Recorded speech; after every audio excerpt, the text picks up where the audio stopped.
Hvidovre spillede i Europaturneringen for mesterhold mod Real Madrid og opnåede i Københavns Idrætspark det bedste resultat, et dansk klubhold nogensinde har opnået.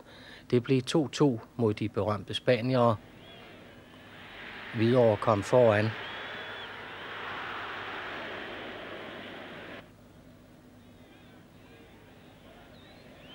Spanierne spiller her i hvidt med berømtheder som Amancio og Gento.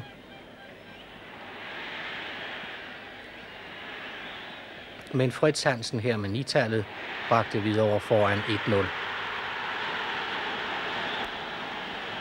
Og de 40.000 tilskuere jublede naturligvis, men Real Madrid er ikke Real Madrid for ingenting. Her blev et af Hvidovres angreb brudt, og straks slog Real Madrid kontra. Bolden endte hos Gento, der ikke levnede Jørgen Henriksen i Hvidovres mål nogen chance. 1-1.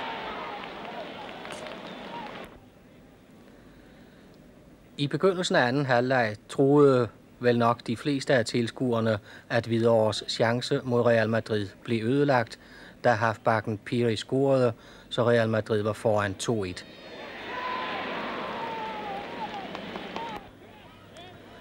Men Hvidovre fik, som vi alle sammen ved, uafgjort 2-2.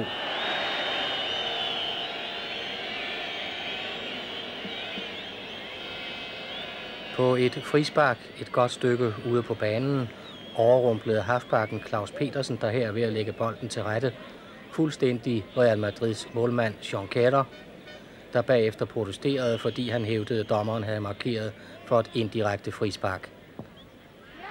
2-2 til Hvidovre i Københavns Idrætspark. I Madrid endte kampen 4-1 til Real Madrid, og Hvidovre var slået ud. Men her var holdet handicappet af at måtte undvære anføreren Jørgen Jespersen og landsholdets anfører John Vorby. Så alt i alt har Hvidovre mod Real Madrid opnået resultater, som intet andet dansk hold